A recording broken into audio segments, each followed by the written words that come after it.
Scrappin with Sheri. Over the last several weeks, I have been on a mission to clean out some of my supplies.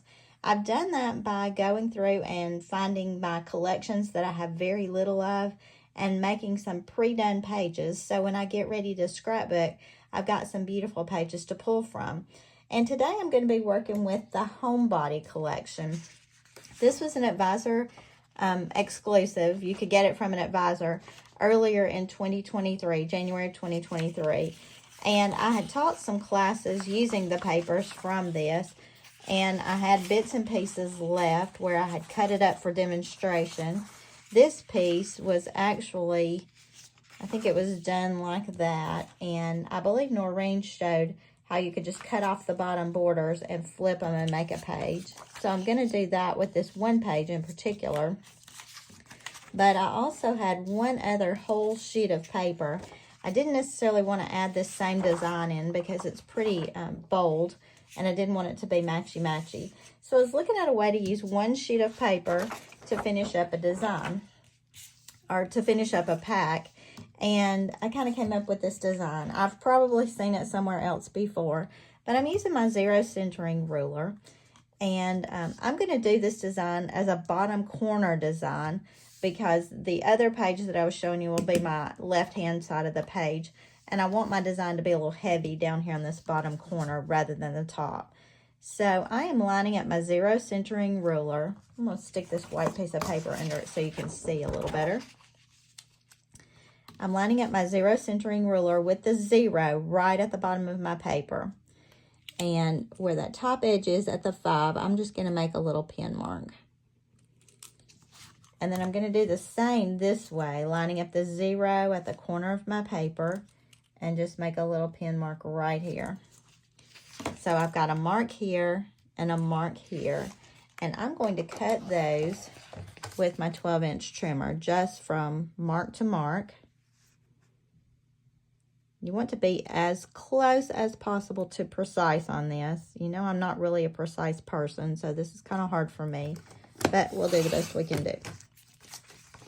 All right, so I've sliced that off, and you can tell my paper's a little wrinkled. It got a little wrinkled in my bag being in there for a long time, but it's okay. Now, all I've done is flip this piece of paper, and that triangle fits back on perfectly. Now, you could do different lengths and widths. I think the key is to make sure that however much you go up, that's what you go across. And I'm not a geometry person, but I think that makes it maybe a equilateral triangle or something like that. I don't know.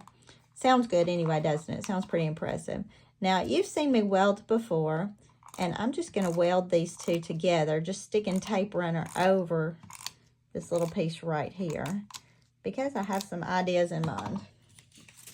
Now, you saw in my scraps, I had these two larger pieces, but I also had a couple of these bolder pieces.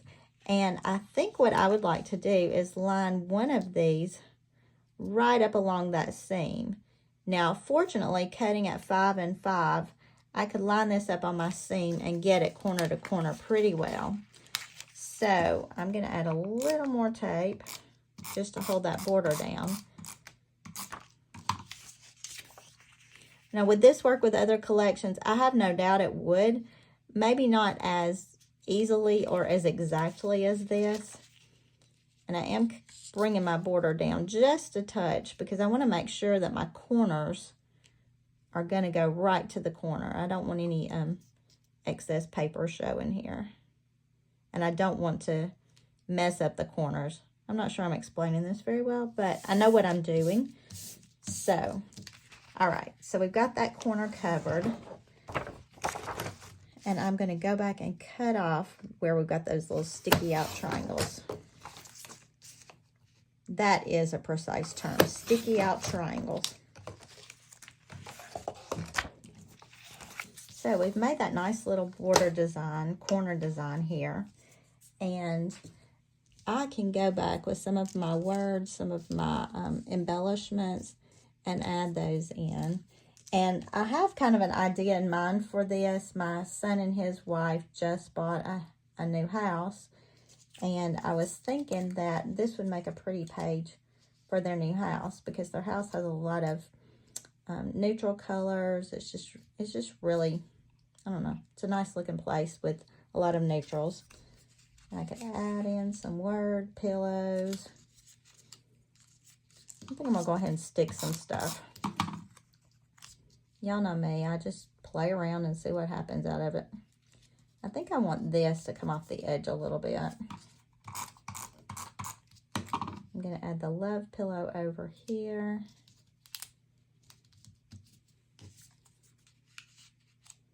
I like the height of that, so I think I'll throw that in. Normally when I do these videos, I lay everything out in advance and I know kind of where I'm going with it. This one is not one of those times. This is kind of a freehander. I don't like the way this vase is running into the blue background down there. It just seems to be getting lost to me. So I think I'm gonna foam square my lamp right here, just to bring it up a little. Remember, I let this pillow go off, so we're going to have to cut that off. What about if we add the Let's Stay In? We've already got the word love here. We could do the where the heart is with the love. I think I like the Let's Stay In. You know, when you're young and you just buy a house, sometimes you get to stay in a lot more because you don't have the money to go out and do all the fun stuff anymore. So let's add that Let's Stay In with foam squares.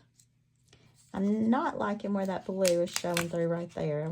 I want this to be a little more cohesive than that. So I'm sliding that picture frame down just a little. All right. And I think I like that side. I might want to add a few of these little embellishments that came with it, the little dots, just to give a little more color, a little more pop. I think I like that. All right, so we've got that corner done. Now let's make the page that goes across from it.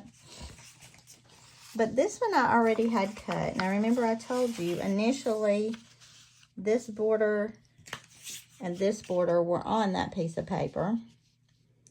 And in one of Noreen's classes, she just showed you to cut that border off and flip it, and that's what I've done. This paper is a little less wrinkled than this. So I'm going to just flip these bottom borders. I like this because this gives us the same pattern over here, which ties our pages together.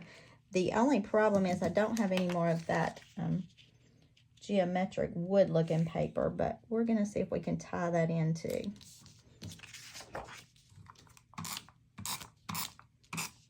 It's a really pretty tealish color on the back, and we can pull those colors together. We just moved them a little over a week ago, and they're still trying to get things settled, so pictures will be coming, but I'll just put a Post-it note on here that this is for the pictures of their house, and I can go back later and add those pictures. Let's see what we got going here. This is the cover that came out of the embellishment pack, and I like the fact that it pulls that pretty wood look. Because we've got heavy on embellishments in this bottom corner, I'm going to pull this wood look up to the top. And I think because it's their new house, let's do the word home on it. We could add this where the heart is. And we could add our flowers up here to bring us some blue up to this upper part. All right, I think I'm going to go with something like this. That brings all my colors from one side to the other, and that's what I was looking for. I've got my patterns carried. This brings my brown over. So let's dig down the where the heart is pillow. Kind of put it in an angle. There's not a whole lot of green in this, but this does bring the green from this leaf to here. And we're going to foam square a little flower vase. And then we'll also foam square the home.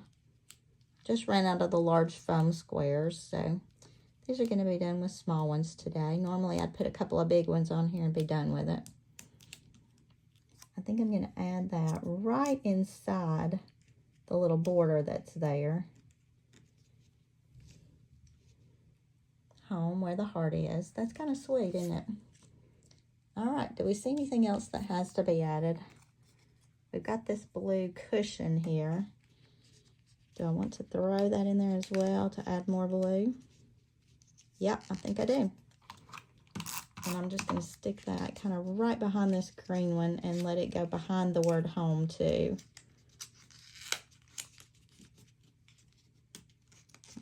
Slide it down here a little bit so they all kind of meet up on the corner. And then let's go back and add a couple of these little dots. I just like the look of these dots. It just adds a little bit without being too much. Kind of gives you a little filler there. All right, so we've got home is where the heart is. We're just going to add that right up here in this top edge. And I like to leave a border around my outside edges. So we've used up most of our paper in this pack. Now I have this one strip that I messed up on completely because I was going to put it here and I actually put tape on the wrong side.